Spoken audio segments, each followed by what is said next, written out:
বার্তা এক নজর, সবার খবর সমান নজর।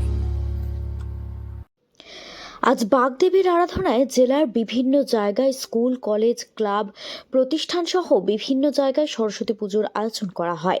বাঁশবেড়িয়া 2 নম্বর অমলপল্লীতে দেবনাথ বাড়ির সরস্বতী পুজোর ছবি ধরা পড়ল আমাদের ক্যামেরায়। এদিন পুরোহিতের মন্ত্র উচ্চারণের মধ্যে দিয়ে অনুষ্ঠিত হলো বাড়ির পুজো। ছোট ছোট মেয়েরাও এদিন অঞ্জলি দিলেন। সবশেষে প্রসাদ বিতরণ।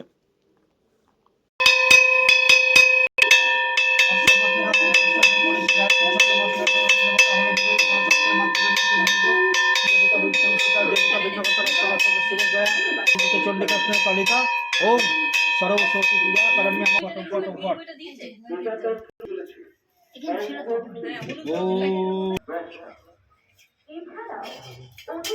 ओम